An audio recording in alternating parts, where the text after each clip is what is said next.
Монголын түүхэн хүмүүс подкастын Монголын гайхамшигт хатад хэсгээс шинэ подкаст эхлүүлж байна. Энэ удаагийн манай подкастын гол дүр нь Хувлаа хааны охин Хутлуг Кэлмиш гүнж. Монголын түүхэн хүмүүс. Юан гүрнээс Солонгосын вантай ургалсан олон гүнж нарын хамгийн анхдагчдын нэг нь Хувлаа хааны гүнж Хутлуг Кэлмиш юм аа. Зарим түүх шастрт энэ гүнжийн нэрийг Хутулуучин бэх гүнжч гэж нэрлсэн байдаг. Энэ охиноо Хувлаа хаан Гурья улсын ирээдүйн ван Чуньолт ургалуулсан олон улс төрийн учир шалтгаантай байсан. Хутлуг Кэлмиш гүнж 1259 оны Шаргчин хонин жил мэнтэлсэн эзэнт гүрний их хаан мөнх тэнгэр тайлсан жил юм аа. Тэгэхээр хожим нь ээх ургийн гэрээ хэмэх эртний уламжлал ёсоор харьд ургуулсан Хутлуг Кэлмиш гүнж эцэг хувлаагаа Юан гүрний байгуулан эзэнт улсын их хаан болохоос ч өмнө ертөнцид мэнтэлсэн байна. Хожимо Чигуодажан гүнж гэж өндөр хэрэгэм зэрэг хүртсэн Хутлуг Кэлмиш гүнж нь Хувлаа хааны асуужин хатнаас дээр хэлсэнчлэн 1259 онд төрж 1297 онд тааллуулжээ. Эр эмгүүл залуус саяхныг 20 дугаар зууны хүртэл хувь тавилангаа өөрөө шийдэх, хайртай хүнээс сонгож гэрлэх ирэхгүй явсаар бараг 2000 жил болсон түүхтэй. Дэлхийн бүхэл оронд эцэг их төрөл нь залуусын гэрлэлтийг шийддэг тийм заншилтай байсан. За тэгээд тэр дундаа бүсгүй хүн хадмын газарт очиж төрөл төрөстөөсөө игүүрт холддог тавилантай байсны дотроос Монголын гүнж олж төрсөн бол хаан эцгийнхаа тааллаар харьд ургалах гашуун тавиланг их олон гүнж туулж исэн. Хутлуг Кэлмиш гүнжийн харьд ургалсан түүхийг хүрнэхээс өмнө бүгдээрээ Юан гүрний бодлого улс төр яг тэр үед хэрхэн өрнөж байсныг цугсгаан хүрнэх нь зүйтэй бах гэж бодож байна. 1268 онд Гурья улсад цэргийн эргэлт гарч Им Юн гэдэг нэгэн цэргийн жанжин төр эргүүлж Хувлаа хааныг ихэд дэмждэг Вэнжун ванг зайлуулад вангийн төрсөн дууг нь Синтэд залсан байна. За энэ солонгосууд ч өрн аль эрт Юан гүрний үеэс ахуулаад энэ цэргийн эргэлтүүд байн гарч цэргийн эрхтэн генерал жанжтан ингээд вангийн төрөө эргүүлчихэд идэг бас уламжлалтай улс юм биш үү. Сүүлд тэр хоёр солонгосын дайнаас хойш хичнээн удаа нөгөө цэргийн ихний эргэлт гарсан билээ. Монголчууд нэлээд мэддэг болоод байгаа шүү дээ солонгосын түүхийг. За яг ингэж Гурья улсад төр эргэж Им Юн гэдэг энэ дураараа жанжин вангаас холж явах үед Хувлаа хаан 130 сая шахуу хүн амтай Хятадын Сүн улсыг эзлэх аян дайнаа эхлүүлээд исэн. Энэ эзэгтэй үед өөрийн гуйшгүйгээр дэмждэг Вэнжун ван энэ Гурья улсаа захирч явах нь Хувлаа хаанд илүү ашигтай байсан. Эстэгээс солонгосчууд Сүн улсын талд орчихвол байдал хүндэрч Юан гүрний цэрэг ялах хэсэг нь эргэлзээтэй болох тийм аюултай байсан. Тиймээс Хувлаа хаан цэргийн амны дэд сайд хийдэ тэргүүтээ ноёдыг Гурьяд гүрнлөө илгээж Вэнжун ванг эргүүлэн залах зарлиг болгосон. Юан гүрний элчдийн шахалтаар өнөө том толгойд Им Юн жанжин аргагүй эрхэнд Вэнжун ванг эргүүлэн Синтэдэн залахаас өөр аргагүй болсон. Ингэж Гурья улсын эзний Синтэд эргэн залрахт нь өгүүлж баршгүй тусдын болсонд талархсан Вэнжун ван хийдэ тэргүүтээ Юан гүрний элчдийг хүндэтгэн дайлахдаа дээшээ суудалт залхад хийдэ ноён Ван таны хөвгөн их хааны гүнжтэй ураг барилдах зөвшөөрөл авсан. Тиймд би мэд мөхөс амьтад яахан их хааны хүргэний эцэгтэй зэрэгцэн сууч зүрхлэх вүлээ гэж татгалзаж байсан гэдэг. Үүнээс үзэхэд Хувлаа хаан өөрийнх нь талд говьшгүйгээр зогсдог Вэнжун вангийн хүүд гүнжээ өгөхөөр шийдчихсэн байсан байна. Гэхдээ Вонжон Ван 1270 онд Ихван гүрэнд очиж их хаанд бараалахдаа Хувлаа хааны охинтой хүүгээ ураг барилдуулахыг бас гуйсан байна. Гэтэл Хувлаа хаан заншил ёсоор ураг барилдваас угсаа нэгдмэ. Чухам үнэхээр ураг барилдваас эс зөвшөөрч яахан чадмай. Гэтэл та эдүгээ өөр учир гуйхаар ирсэн тул ийхүү адгуу твдөө хэрэг болох нь дэмий. Тиймээс төр улсдаа буцаж төмөн иргэнэ илбэж тусгай илж зарж гүнжиг гуйсны хойно зөвшөөрсөв. Мөхс миний охид ихэнх нь бэр болж хард мордсон учраас ах トゥ нартай зөвлөн хилцэж зөвшөөрвөөс зохилтой гэж хариулсан байна. Их гүрний их хаан гэж энэ зэргийн эрхэмсэгч байхаас яах вүлээ? Ванг эргүүлэн судалтан заасныг талрах гэж ирчээд дахиад дайламдуулаад нэг суурин дээрээ охины бэр гуйна гэдэг бол Хувлаа хааны эрхэмсэг занг хүндсэн хэрэг байсан. Ингээд Вонжон Ван дараа жил нь буюу 1271 оны 2 дугаар сард Юан гүрэнд тусгай элч илгээж Хувлаа хааны гүнжтэй хүүгээ ураг барилдуулахыг дахин албан ёсоор гуйсан байна. За тэгээд өгөх хүн гэдэж авах хүн бүх эдгийн ёсоор 9 сар хүлээлгэсний эцэст Хувлаа хаан гүнжээ Солонгосын Вангийн хүүд өхийг зөвшөөрч тэр оныхоо 11-р сарын 14-ний өдөр Вангийн илгээсэн элч нар Юан гүрэнд хүлээсээр байгаад арай гэж нэг юм заа гэсэн хариу авч элчдийн нэг ий чангийн он түшмэд Юан гүрнээс сайхан мэдээ аваад харж их хаан Гурьёгийн Вантай худ ураг болцох хүсэлтэнд нь зөвшөөрсөн гэдгийг дуулгажээ. Тинхүү харь оронд бэр болон очихоор эцгийн зарилгаар отох гэж байсан худлун Килмиш гүнж 1271 онд дөнгөж л 12 нас хүрчээлээ. Ер нь хоёр улс гүрний хооронд алтан аргамж болж ураглан одох заяа төрхтэй гүнж нарын хувь тавилан үнэхээр хөөрхөлтэй байсан нь үгээр харагдаж байгаа.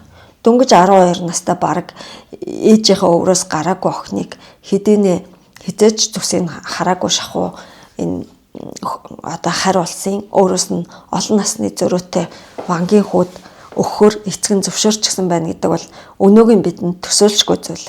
Хүчит бүх гүнж хотолон хатан зоригт ану хатан айлтлал инэрлийн дэд их дайгны цадиг түүхэн армаанууд аудио ном нь Эмбүк Занга цэгэмэнд цаасан ном нь Интерном Мир Азхур улсын их дэлгүүрт 1274 оны 106 дугаар сарын 16-нд хаан балгасан хотод их хурим дэглэж онцгой нэгэн үйл явдал боллоо. Тэр нь Хувлаа хааны гүнж хутлун Килмиш Гурьё улсын эзэн Вангийн угсаа залгамжлагч Чөньёл ноёнтой ураг барилдах хурим байлаа. Тэгэхэд хааны гүнж хутлун Килмиш 15 настай. Харин эр нөхөр нь хэдийнэ 38 хүрч 90 цэнд хүрсэн хүн байлаа. 23 насны зөрөөтэй, хоёр өөр үндэс угсаа соёлтой хос. Охины их нь Хувлаа хааны хатан Асуужин шүү дээ. Энэ Асуужин хатны талаар хутлун Килмиш гүнжийг төрүүлсэн гэхээс өөр гарал угсааныхын тухай цол хэрэгмийнхэн талаар ямар ч мэдээлэл түүхэн их сурвалжид үлдээгүй. Энэ хатны нэрнээс үүдэж сод бэлэг түүхч Асууд угсааны хатан байсан байж магад гэж таамаглан бичсэн байна. Ер нь Асууд гэдэг нь юу угсаатан бэлээ? Асуудын өвгдөц алаанууд Кавказын норны хоогоор нутагладаг байв. Асуудууд Батхааны байлдан дагууллын үед Монголын захиргаанд орсон Кавказ маягийн угсаатай юм. Асууд цэрэг эрс байлдаан тултанд онцгой гарамгай байдаг учраас Юан улсад гардаг элдв дотоодын хямрал, тэмцэл, бослого гарах бүрт Асууд цэргийн мянгатууд тунж ирлэхээр тултан гавьяа агуулж Юан улсын төрийг хамгаалдаг байсан түүхтэй.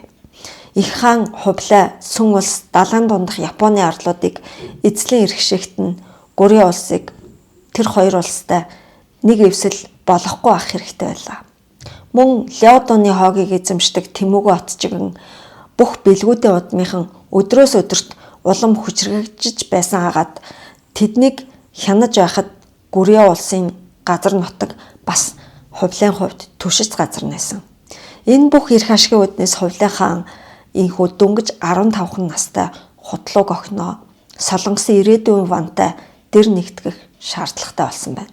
Харин Солонгосын ван их хааны охиноор дамжуулан өөрийнхөө эх оронд өөрт нь занлахилж байсан хүчрхэг цэргийн эрхтнүүдийн өдөөс байр сууриа баттай болгон бэхжүүлэх Юан гүрний ивэлд орох санаатай байсан учраас энэ хоёр эрх ашиг огтлцсноор худлаг кэлмиш Чүньёл ноён хоёрын хурим нь болсон түүхтэй. Вангийн хүү Чүньёл энхүү хувлын хааны гүнжтэй толгой холбосноор түүнийг Тэнгэрийн хөвгний хүргэн хэмээн Солонгост онц ихэр хүндлэн дэдлэх болжээ. Хуримаас хойш 1281 оноос Солонгосын төрийн тамга хүргэн Кореа улсын Вангийн тамга гэсэн бичээстэй болж өөрчлөгдсөн байна.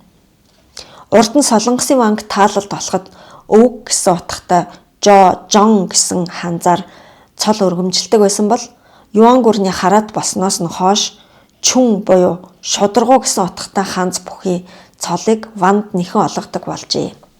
1274 оны 7 дугаар сарын 23-нд Солонгосын ван Вүнжон 55 наснда насан зүг болоход дөнгөж хувлын хааны хүргэн болоод удаагүй байсан 38 настай Чүньёл хүн угсаа залгамжилжээ. Ийхүү эр нөхөр нь Солонгосын вангийн синтэд заларч ванд өргөмжлөгдөж байхад худлаг кэлмиш гүнж хадмын газартаа очоогүй л байв. Шинэ ван Чүньёл 10 дугаар сард илч түшмэл илгээж хатнаа Солонгост авчрахыг тушаалаа. Дараа жил нь буюу 1275 оны хавар хутлаг кэлмиш гүнжийг Юанчун гүнж хэмээн өргөмжлөөд Солонгосын дээдс баяр хүргэсэн ба их хааны охины амьдрах ордыг хүндлэл бүрдсэн өргөө хэмээн нэрийдсэн байна. Мөн гүнжийн харшиг Юанчун харш гэж нэрлэж хатны сан хөмрөгийг эрхлэх захиргаа байгуулан сайныг хүртэх яам гэж нэрлэж байсан. 1275 оны 10 дугаар сард 16 настай хутлаг кэлмиш гүнж анхны үрээ төрүүллээ. Тэр нь Чунсон нэр авч хожимо Кореа улсын ван болсон билээ. Чунсон наг 3 настайдаа ээжийнхээ өвөг дээдсийн нутаг Юан гүрэнд очиж алтан ургийнхны хүндлэл хайрын дунд бөмбөрөн өсөж эхэлсэн юм. Их хаан Солонгос цустай зээх үгээ ихэд хайрлах хагаад хааны бэр бөгөөд ордонд ихээхэн хүндтэй байсан хөгчин хатан хүүд ижил бухаа гэж Монгол нэр хайрлаж байсан. 1291 онд 16 нас хүрсэн Чунсон хүүг өвөг эцэг нь Солонгосын хунтайжаар зарлаж алтан тамга өгчээ. Чунсон улс төрөөс илүү уран бичлэг, түүх, яруу найраг илүү их хорхоотой уран зураг зурдаг байсан. Чунсонд эрдэм ном заадаг мэрэгэн хятад багш нарын нөлөө байсан гэж үздэг. Хутлууш кэлмиш гүнжид бараа болж Юан гүрнээс Солонгост очсон энэ хуу Чан Сүнрөөён гэдэг хоёр хүнийг Чүньёл ван эцэст нь цэргийн жанжин болгож их цэрэг захируулсан. Юан гүрнээс гүнжийг дагаж очсон эдгээр хүмүүсийг Солонгост гэрийн хүүнэр гэж нэрлэж байж. Тэдгээр гэрийн хүүнэр нь дагаж очсон гүнжийнхээ улс Солонгост дураараа дургиж маш амархан хүлжиж баяжиж байсан. Хутлаг кэлмиш гүнж бол өөрөө 3-аас 4 жилд нэг удаа их нутаг Юан гүрэнд зочлон очдог заншилтай байсан ба 1294 оны 1-р сард эр нөхөр Чүньёл вангийн хамт хан балгасан хотод ирэхэд нь харамсалтай нь 80 настай эцэг хувлаа нь хэдийнэ хэвтэрт орчихсон байлаа. Олон эмч хотч нарын гарт асрамжинд нь орж эргэн тойрноо ухаарч сэхэрэх боломжгүй болчихсон өвгөн эцэгтэй гүнж бараалхаж чадаагүй. Гэхдээ хааны ишиг хэмээн хааны сангаас асар их шан харамжийг гүнж хүртсэн. За тэгээд сарын дараа 1294 оны 2 дугаар сарын 18-нд их эзэн Хувлай хаан тэнгэр талжээ. Гүнж эцгийнхээ хойноос эмгэнэн гашуудаж их хааны ариун шарлыг оршоож байсан харшид нь эр нөхрөө дагуулan очиж 10 хонь нэг мориор тахил өргөн эмгэнлээ илэрхийлсэн байна.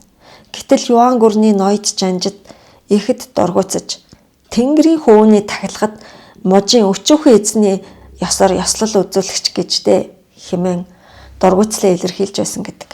Ийхүү их Юан гүрнийг үндэслэгч их хаан үгүй болж дараагийн их хаан хэн болох вэ гэдэг асуулт хэн бүхний анхаарлын төвд ирж байсан цаг. Тэр үед ордонд хамгийн их нөлөөтэй хүн дээр дурдсан их хааны бэр угсаа залхамжлагч хунтайж Чингимийн их хатан хөгчин хатан болоод байлаа. Хувлай хаан эрт үед хамгийн хайртай хүү Чингимийг хаан ширээ залхамжлагч хунтайжаар өргөмжилсөн ч гэсэн Чингим эцгээсээ богино насалж төрүүлэн орчлон орхисон билээ. Гэсэн ч хунтайжийн их хатны хуваар хөгчин хатан дараагийн их хааныг зарлах их хуралдааг зохиох хэрэгтэй хүн байлаа. Харин хутлуг Кэлмиш Чүньёл Ван хоёр хаан болгосон хотод дөнгөж ирээд хөгчин хатанд маш их бэлэг сэлд өргөсөн нь байгаа онсон явдал болсон байсан байна.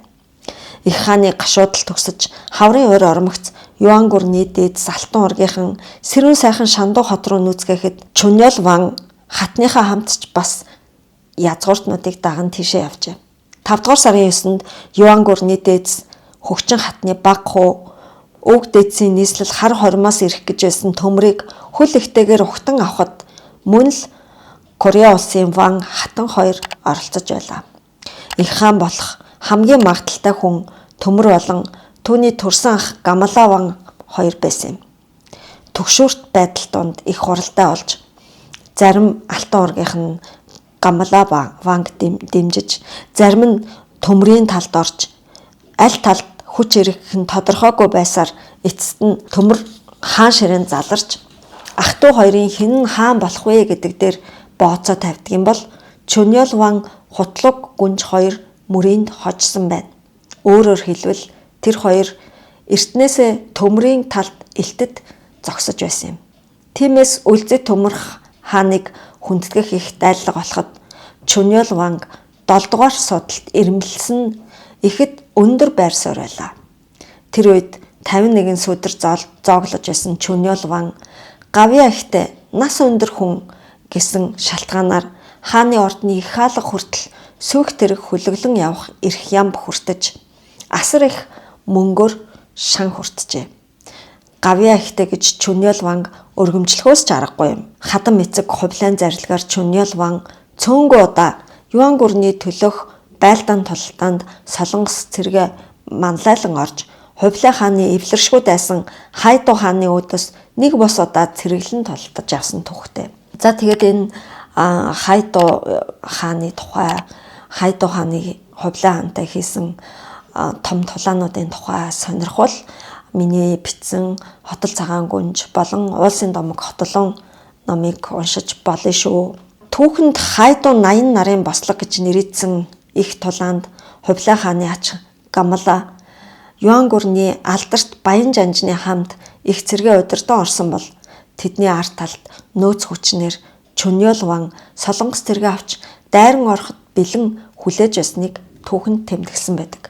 Ер нь Хувлай хаан Чүньёл хүргэндээ их л итгэж найдаж олон удаагийн тултааны хувь заяаг шийдвэрлэх эрхийг Чүньёл Ванд олгож байсан байдаг.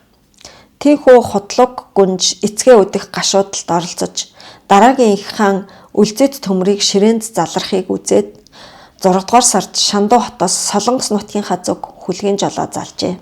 Миний тэмдэглэл Ану хатан хот улан гүнж их тайгны зурагтай 2027 хүртэл ухаанлитай зурхаатай багц тэмдэглэлийн дэвтрүүд интерном Мир улсын их дэлгүүрийн Мажистикт Үлзэд төмөр хаан хутлуг Кэлмиш авгагчтай амгалан төвшин гэж цол хайрлан зарлаг болгосон байна. 3 жилийн дараа Ван гүнж хоёрын хүү Чүнсөн агин Алтан ургийн язгууртан Гамала Вангийн охинтой худ ураг барилдахаар болж эцэг их нь Юан гүрэнд очлоо. Хормын дараа Чүньёл Ван хутлуг Кэлмиш хоёр солонгос руугаа явж 5 дугаар сард хэдийнэ нутагтаа очсон байлаа. Гэтэл хадмын газарт очоод удалгүй гүнжийн бие гинт чилээрхэн хэвтэрт орсон байна. Чухам гүнж ямар өвчин туссан тодорхойгүйч гуулын улсын содорт тэмдэглэхдээ тухайн үед үлзэд амгалан ордонд цэний цэцэг дэлбэлж байлаа. Гүнж түүнээс нэг цэцэг авчрахыг тушааж тэрхүү цэцгийг удтал бахтан үзэж байгаад мэгшин уйлж нулимс унав. Удалгүй гүнж хүнд өвчин туссан болоо хэмээн бичсэн байна. Түүнээс хойш гүнжийн бие октоос дэрцэнгүү. Хутлуг гүнж 6 дугаар сарын 2-нд Мэргэн богдын сүмд очиж залбирчээ. Нөхөр нь гүнжийн бие лагшин сайжрахад буйны үйлс тус болох үз гэж найдахдаа Вангийн сан хөмрөгөөс их хэмжээний амуу будаа гаргаж үгээгүй ядууст өглөг хишиг тараасан. Гэсэн ч хатны бие сайжирсангүй тул их нутаг Юан гүрэнд нь тусгай илж зарж сайн эрдэм тотч залж авчран гүнжийг эдгээхийг тушаасан ч харамсалтай нь элчийг замдаа ороод явж байх хооронд хутлуг хэлмиш гүнж хэдийнэ амьсгал хураасан гэдэг. Тийхүү 1297 оны 6 дугаар сарын 11-нд Хувлай хааны гүнж хутлуг хэлмиш дөнгөж 39 наснда Тэнгэрийн орныг зорин оджээ. Хутлуг хэлмиш гүнжийн худ бас төрөл садан байсан Гамалажин ван, Онгод аймгийн эзэн Гаотан ван хүргэс нар Солонгост илчилгээн гүнжийн хойноос гашуудлаа илэрхийлжээ. Гүнжид төв хичээнгүй өршөөлт гэгэн Вангийн хатан цол нэхэн өргөмжилж одоогийн хойд Солонгосын нутагт байх Корюн гэдэг газарт онголжээ. Дараа жил нь гүнжийн хүү Чүнсүн ван Вангийн сэнтэд заларч ээждээ өршөөнгүй гэгэн хатан цол нэхэн өргөмжилжээ. Гүнжийг Тэнгэрийн хүн баснаас даруй 13 жилийн дараа их Юан гүрний эзэн Хайсан хүлэг хаан нэгч Чи улсын эгчмэд гүнж Корео улсын Вангийн хатан гэсэн цол нэхэн өргөмжилсөн Юан улсын зүгээс их хааны гүнжид үзүүлсэн өндөр хүндэтгэлийн дээд байлаа. Хайсан хүлэг хаан гэдэг чинь нөгөө төрөжийн 3 хэсэг подкастын эзэн Тайхуу Хуан Тайхуу Таж хатны хүү гэдгийг сонсогчд маань санаж байгаа бизээ.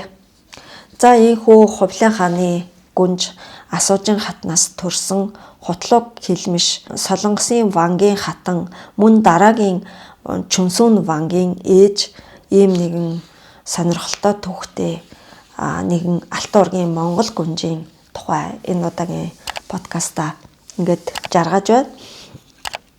Манай шүдэр цэцэг сувагт байнга дэмжлэг үзүүлдэг, дагдаг, сүүлийн үед subscribe хайр харамгүй дарж байгаа уншигчдаа гүн талархал илэрхийлье. За тэгээд subscribe даралгүйгээр ингээд хаттын түүхийг сонсож байгаа хүмүүс тэр дардаг товчоо хайрлалгүй дараарай гэж хүсэж байна. Тэгээд дэлгэцэн дээр харагдаж байгаа хаан банкны дансанд маань кофе цайны мөнгө дэмжлэг тусламжаас илгээвэл тунч их талархах байна. За тэгээд дараагийн сонирхолтой бас нэгэн хатны түүхийг хүрнэх хүртэл баяртай.